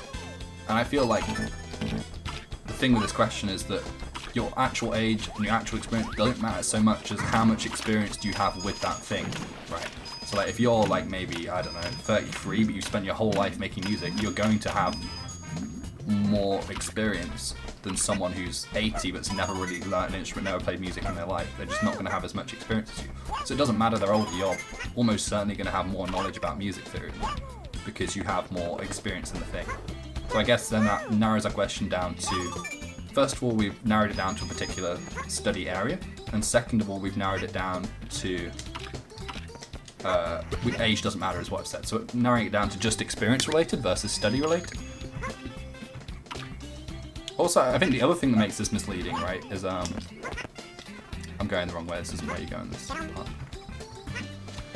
The other thing that makes this misleading is sometimes with study, there's different ways of study. Like I think there's only so much you can learn by just reading a textbook, but I don't think that's what textbook study necessarily just encompasses. Like I think the process of doing your own, like, for example, if you're learning to code for a textbook, you're not just going to read the textbook. At some point, you're going to become interested enough in what you're doing that you're going to start reading, right? Not reading, you're going to start actually coding and seeing what happens. And that's kind of part of the learning process as well, if you ask me. So,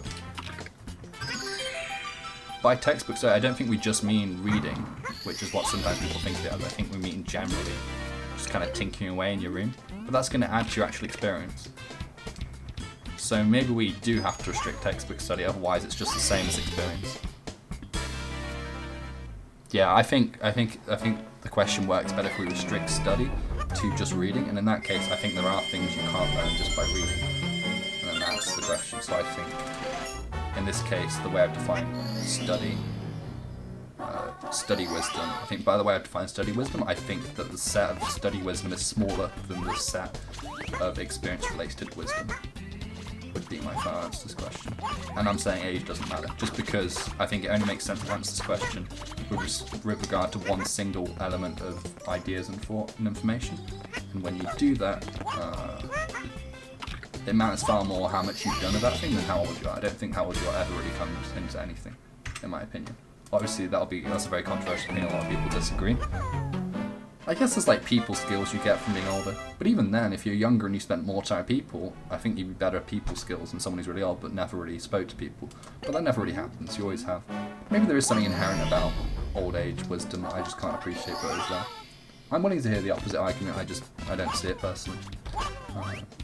And also, I'd like to hear like an answer that isn't just filled with emotion. Like, I'll get a lot of really emotional responses to that, but I'm not really interested in the emotions around that. I'm more interested in, is there actually some line of reasoning that suggests that wisdom gained by old age is actually just better wisdom than other forms of wisdom?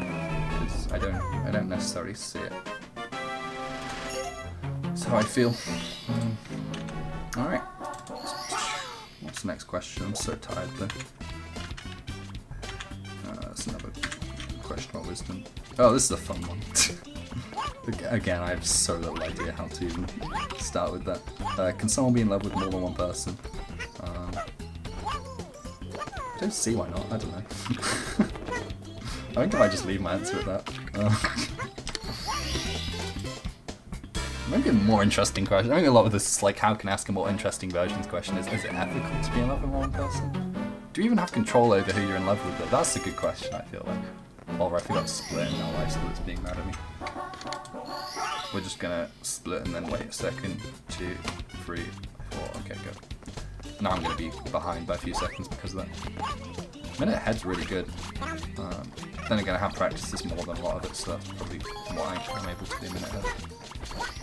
Yeah, do you get choice in whether you're in love or not?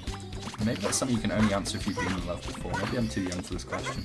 I feel like that happens with these questions sometimes. Then again, by my previous discussion, age shouldn't matter, right? It's just how long have I spent interacting with people and how long have I spent thinking about these kind of questions. It might be more important than how old you are. Although then again, it's nice to be able to draw on your own experience. Maybe that's something I missed out in the old age wisdom discussion. Maybe that's something, I think that's something definitely older people have that are absolutely going to best me in all the time. Is they've just got more examples of things that have happened or they've done. They've just got more stuff that could be in their brain, I think. Just the more time you add, the more time there is for some good idea to pop into your head. Like the ingenuity side of wisdom, I feel like, oddly enough, because oftentimes we think about ingenuity with younger people, but I don't know why that is. Because surely if you're older, you're more likely to be ingenuity. Like, you know the Oppenheimer movie recently, like they go to Albert Einstein. Although that's more for wisdom than for ingenuity. I feel there must have been examples of people going to people who are like veterans of the subject for like inspiration. Well, not even inspiration, but looking for breakthroughs, right? This question. Oh boy. Yo, I forgot how controversial this question is. Although, is it? Are dairy and eggs more ethical to eat than meat? They are trying to like cause people to get into a fist fight with this question, I swear. Oh my gosh. Although maybe not. Maybe I'm being way too judgmental about it. Because I mean, like obviously, okay, so the problem we have like with social media, like representations of veganism, is that they like cherry pick examples of like things getting heated. That's not going to be most people's interactions, right? This happens in the news all the time. You see the most conflicted example. I mean, not always. There's some news that's just like coronavirus, for example. Like, you can't really misrepresent the general idea there, because the general idea is that there was a virus that was covering it. Like, that's an undeniable fact. Therefore, the news isn't skewed. But especially like local news and things, like with knife crime and stuff. I'm not saying knife crime doesn't happen. It absolutely does, but like, I think it takes more critical thinking and analysis to actually figure out the rates of it. Like, looking at the news is not a good way to figure out whether an area is safe or not, because they're going to report the instance that happened, but they're not going to report the instance where it didn't happen. So therefore, the data is going to be so skewed.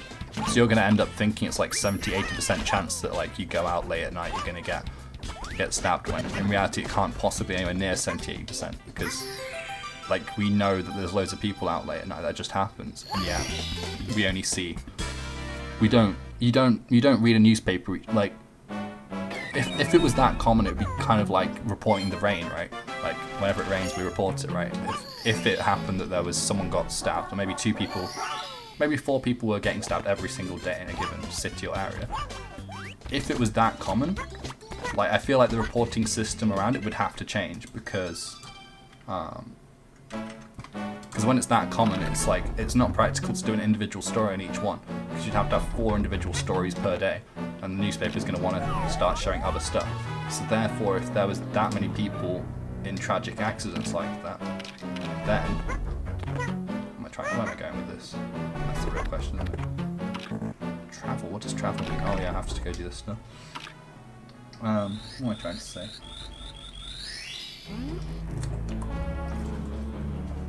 If violent injuries were a much more common occurrence, like 4 times plus per day, I think newspapers would report it differently. Like, there'd be a stabbing section, and you'd have, maybe this already exists, I look at newspapers sometimes, just bumps my mood down so much that like less. I think that's like a commonplace thing, like people feel that way about news type things.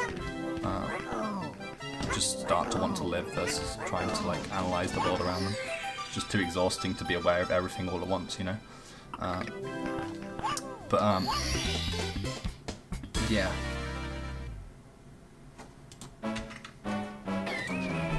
That was a gold. Why is that gold? So many questions.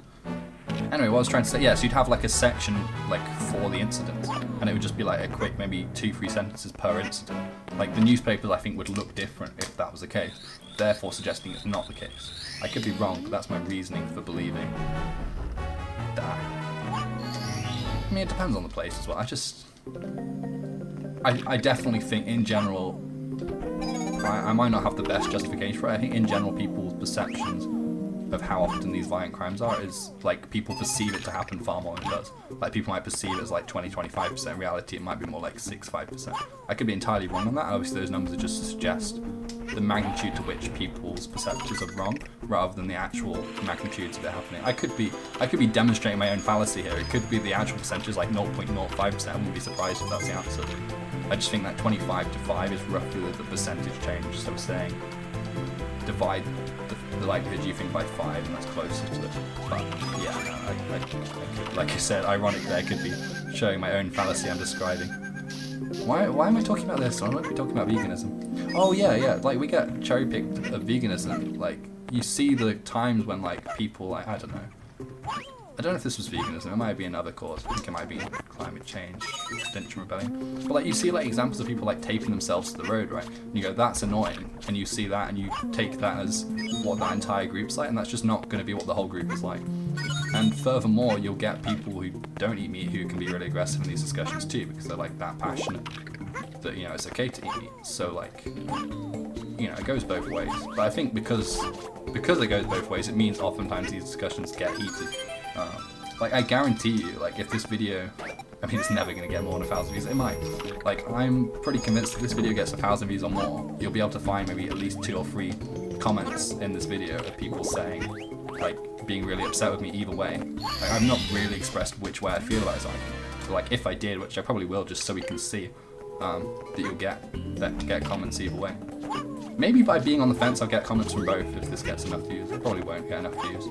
And I might not get any comments like that, but I think I would. Just because like this discussion gets so heated. It gets so heated I don't even know how to think about it critically without my like fear of getting like people being upset and chatting at me, because that is a very real fear that I think is reasonable to feel. But yeah, I don't know.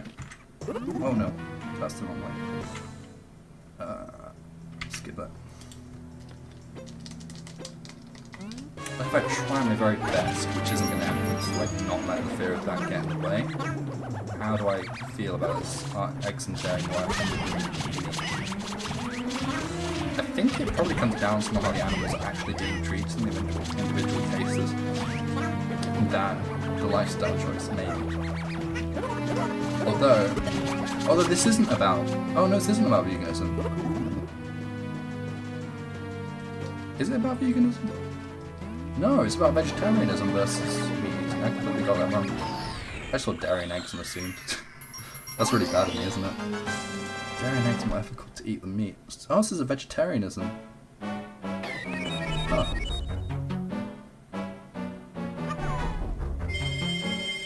Well, yeah, probably. Oh no, but then the animals are still being kept if you're eating the dairy and eggs. So, yeah, no, it is a veganism discussion. I was right. I mean, always trust your instincts sometimes in life. Yeah, because it's saying... So, in other words, you could answer this question with...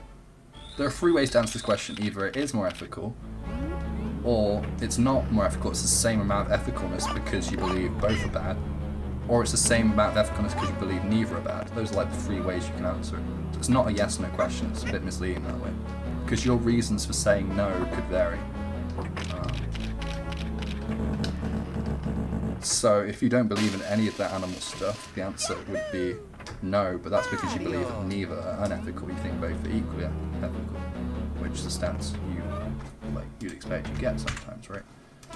I know what I'm saying, I don't know how to answer it. No, I have some ideas. For me personally, I've like shifted a lot on this issue. I used to believe like animals don't matter, but recently I've like read some things that made me change my perspective on it. Gosh dang it. One of my friends goes by Rena now, has like absolutely warped me. She told me before she said it, I don't know if she'll see this video, maybe not. But like she's saying that she's very, very good at convincing people. I was like, nah, I won't fall for that. You're not convincing me I'm vegan. Gosh dang it, she's done it. Like I would have answered this so differently before a discussion we had recently where she raised some really interesting points about animal intelligence. It's not that I didn't believe in animal intelligence, that my argument used to be that we should protect humans more because you got to protect your own family of being first, right? So humans we're just more related to genetically, therefore I felt that justified us caring for humans more than animals. And the other reason why I had for not worrying so much about animal like right type things It's not necessarily that I want people punching or torturing animals. It was a case of that I felt humans are considerably more important than animals, just in general. Like, I would say fix all the problems you have that humans have with other humans first, and like try and fix like world poverty and hunger type things, and then work on animals. And my reasoning for that was that I think there's only finite resources, so you're only going to be able to help. In some cases, you'll only have so much resource, you can only help one or the other. Right? You can help the animals or the humans, but not both. That often happens. We don't like to talk about that for some reason, but for every funds we're putting in a very practical way, for all the funds we put into like helping out the animals, that's literally going out of other funds that could be helping other humans. That's just the way money works. There's only a finite amount of it. It's really uncomfortable, but the finite resources argument, I don't see that ever being refuted as a justified logical reason for stuff. But being the intellectual heavyweight Arena is, pointed out that there are problems with that argument, slight problems, but enough to be worth considering, which was your choice to not eat meat is very independent of all that stuff I've just discussed, which is absolutely true. Like, you can absolutely not eat meat, not eat dairy and milk, and still have the same amount of resources going into human stuff. And what that would do is that would naturally just shift the market. It's a clever way of doing something about it, right? Like, even though it's just you can multiply it up, because if you come to that reasoning, it's reason to think other people come to that reasoning. And like, it does happen, like, if you're not eating meat, people ask questions when they're, oh my gosh, am I going to turn myself into a vegetarian with this video? This is crazy. Oh my gosh. I mean, there are good reasons for it. I thought I didn't care enough, but maybe I do care. Maybe I only care when people are watching. Maybe that's a very common thing as well. Maybe influencers are more likely to be vegan because they start listening into their own. But I don't necessarily buy the spiritual aspect of don't eat meat. It might be a practically good idea, but we often don't hear the arguments for it being a practically good idea. We just hear, oh my gosh, you're hurting the animals. And it's like, yeah, but maybe it is a good reason. I don't know.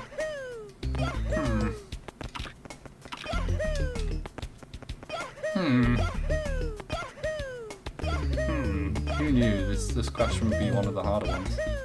Though it's not, it's just one of the ones where I have more ideas about it. But those ideas are probably just like, I really want to remember where I was at with my last idea on this. I have no idea. What other questions were here? Oh yeah, some of these were good questions. I had the right amount of questions, I think, definitely. So what was my... I try and come to a conclusion. I think a conclusion is good in thoughts. So yeah. Oh yeah. So if you're not eating meat, you don't even have to actively be telling other people not to, just by the fact you're not doing it is enough to influence other people. And you only have to have a small amount of influence before, over time, like, if you don't eat meat, it's very likely your kids won't, it's very likely their kids won't, so you have like a multiplier effect. And so naturally over time, without using any extra resources, by the market forces, you're economically going to make like meat production a less economically viable option. Therefore, you are very implicitly going to have an impact without having to take any resource away from humans. Which really didn't put forward the argument in that much detail. She just put forward the idea of I choose. She literally, I think she. I'm not going to quote because I'm going to get it wrong. But the idea, as she put it, was, it's my choice. Therefore, obviously paraphrasing, it's my choice. Therefore, it's not a part of the bigger problem of resource management. And the idea is innocent enough at first, but the more I thought about it, the more I realised how rigorous it was because of the reason I just gave there. So, my answer is, this doesn't answer the question, actually, it's got nothing to do with the question. But this is why now I'm more like, yeah, okay, we can help the animals without not helping humans, which was my biggest problem before, so therefore, but that doesn't link to ethics. I don't know about ethics. I don't know, I said some things, maybe they were useful, maybe they were dumb, I don't know. We'll move on. It's 10 o'clock. I'll do some more runs in a bit, and we'll answer this question here, because this is fun. But first I'm going to go on a wander, and I'll be back in a bit.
Hey, we're back for some more gaming, guys.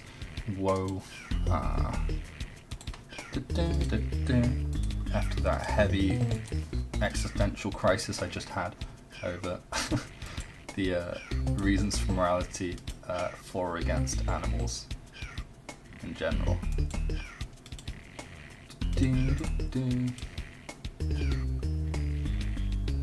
11 minutes, really? Yeah, we're gonna do this one for 11 minutes. Wow, I can't believe it. Do I really get 11-minute times in this? We'll find out. That's fine then. And actually, I can just go straight there and start doing practice. I think also with these 11-minute runs, it takes a bit of time for me to set up, because I do the previous star to I do a bit of setup by playing the game first to so that the splits line up. It's always about splits, man. Oh my gosh. Wait, I don't have the key? Oh, we're on a weird save state. Okay. I'll have to go find it. I usually name them somewhat okay. Nope, this is a mess. What the heck is happening?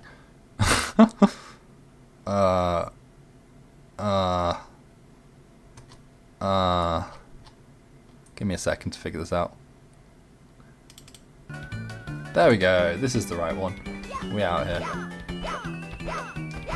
Alright.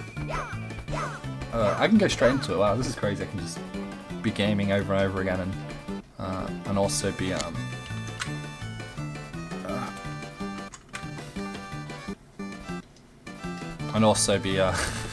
trying to answer these big questions I set up for myself. Alright, let's continue, shall we? Start the clock.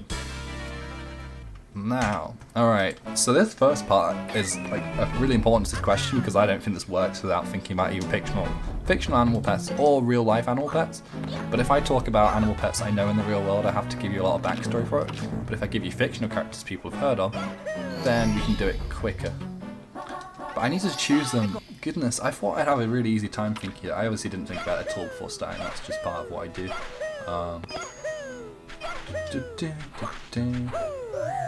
Free animal pets. What TV shows are there? Oh, there's a dog from Friends. I've seen like every episode of Friends at least 3 times. It's a bit of a problem I have. So it means that that's like I can always find examples in that. Then again, a lot of people have seen Friends. That's a good example. So we're actually just going to take that example. So later on in the series, sorry if this is spoilers, but I don't think anyone really minds at this point.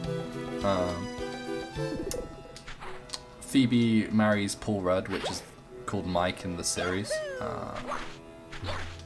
So yeah, it makes more sense to use character name. So he marries a character called Mike, Phoebe does.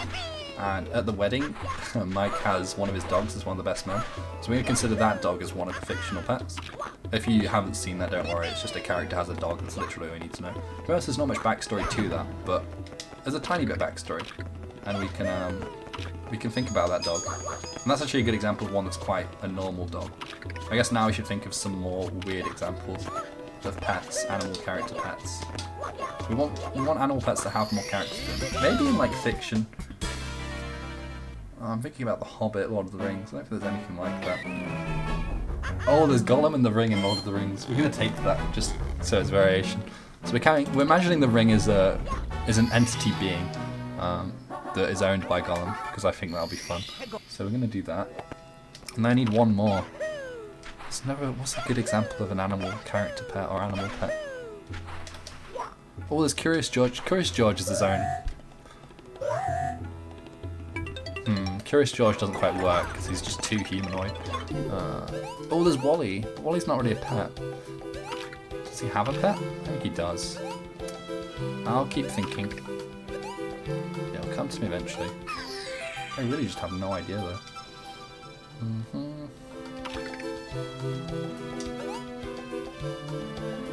Is there any pets in Toy Story? Trouble is, again, the toys could be considered a pet, but they're just too humanoid. Again, it just doesn't work. Alright, maybe I'll try and answer the question in general as well. This first question didn't work as well as I thought it would. So the next question is, do you think these character animal pets have names for their owners?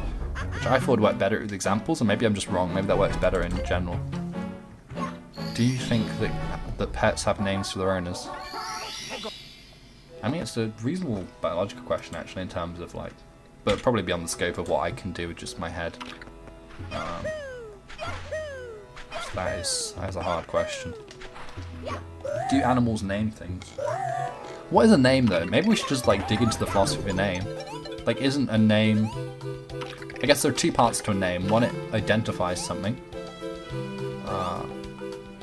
One, it identifies something, that's it. And I think any biologically existing stimulation, for me, counts as a name. So if an animal recognizes that it's seen an owner before and knows, oh yeah, this owner will feed me food, for me that's that stimulation, that memory it has is enough to constitute a name by this side of the definition. I think the other key side of the definition of a name, when describing people, maybe describing animals, but in general describing people, is that the person has to have some influence over like being okay or choosing it. But then again, we as humans, we often take the names our parents gave us and just run with them, right? So maybe the requirement that the person being named has to be okay with the name is perhaps not as required as I thought. Yeah, no, I'm gonna go with, this is probably the obvious answer, but maybe not actually. I didn't think I'd come up with this answer. I thought I'd like roughly think the reverse of this. Sorry, the converse of this answer. I thought I'd answer they don't have names and then be in the minority and try and reason my argument. But I actually think that animals do, which surprises me. But because of the reasoning of, I don't think people really choose their own names that much, which is surprising. I guess for a king you'd go like, I'm King Henry III, or I'm the Earl of something. What's a fictional place name that sounds real? I'm the Earl of Erlington, I don't know. I'm the Earl of Shrewsbury, I think might have been someone somewhere in history, I don't know. But yeah, in those cases you kind of choose your own name, but more often than not, like, I don't know, let's say your name's James or something. Yeah, like, usually in those cases, I mean not always. I guess even then there's a little bit of choice because maybe... is Jake a short form of John? No. Jake's a short form of Jacob, so you have control over whether you're Jacob or Jake, but to me that's not enough to consider it like a big element, choosing your own name. That doesn't seem like a huge element. It's definitely a element, but not the ginormous one. So, yeah. I think pets do have names because I think names are just a way of identifying. I don't think they go deeper. Maybe they do. But like, from a human perspective, the names mean something, right? But from other animals, why should they mean something? Just, you know, they're just a bunch of sounds. I think that's a reasonable way to think about what a name is. Just a way of making a sound with one's mouth. Therefore, all the animal has to do is come up with some sensory input data thing that they use to reference that being, and then they've named them. So yeah, I think they do name their owners, but I wasn't expecting to come to that conclusion. Yeah, interesting question, interesting answer. I don't think working with examples helps, so we're going to ignore my examples I came up with. So that done. Yeah, this one again. The last word is cut from the screen. I couldn't figure out how to make it include everything. So you just have to take my word for it. The question is, what do you believe about this statement? Everyone dies twice, once with their body, and again, the last time someone mentions their name. And also, this is quite famous, so people probably know it. I guess still on the topic of names, but slightly different. Yeah, I have no idea how I feel about this. Do I believe it?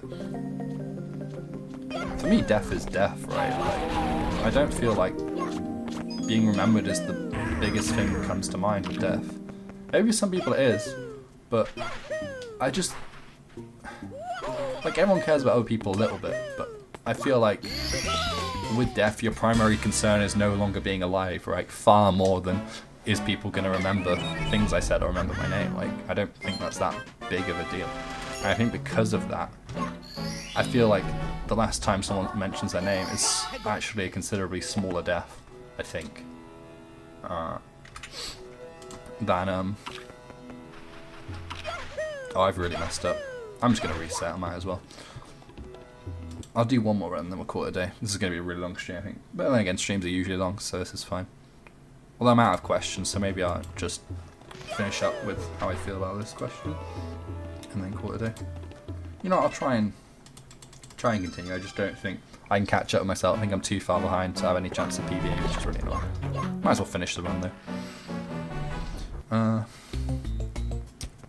how do I feel about this statement?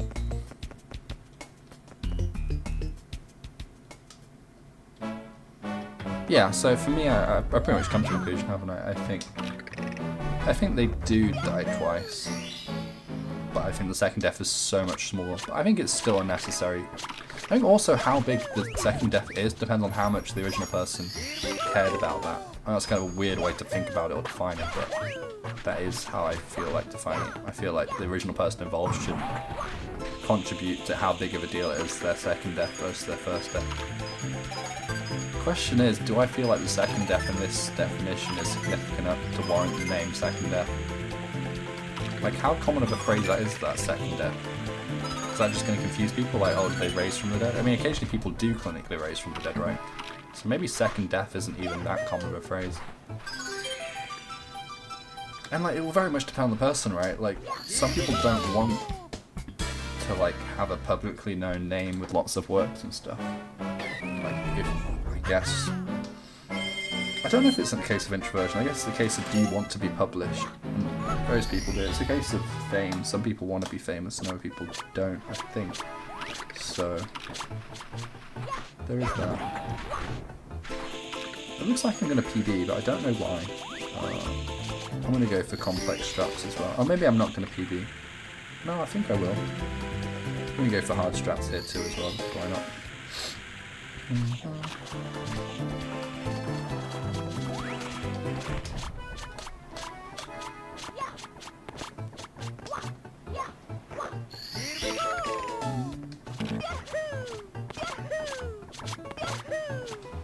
Oh, also my face might be really dark, so I moved the lamp thing I was using for lighting.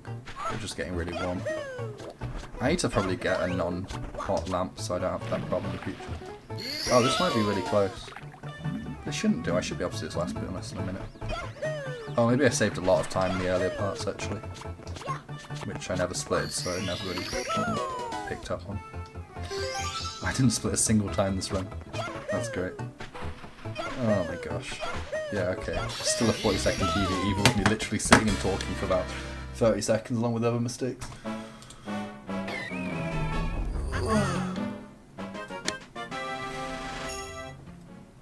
Alright, well, that was the end of the stream.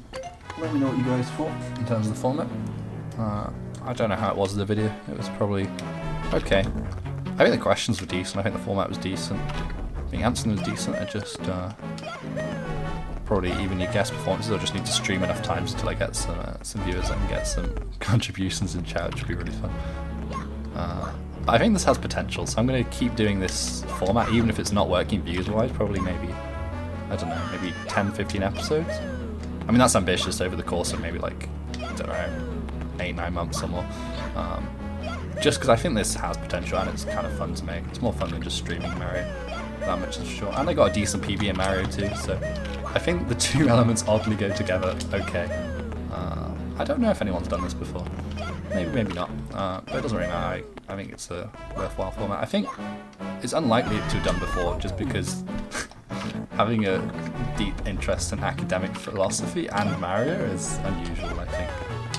I'm not saying I do have a deep interest in academic philosophy, I try it, but I mean, like, usually gamers don't make philosophy and gaming videos. Like, you might get gamers that do philosophy videos, or philosophers that do gaming, but to combine them in the same video, I mean, I've not seen it before. So for that reason alone, I want to give it a good try just to see what I can do with it. Okay, but anyway, thanks for hanging out with me.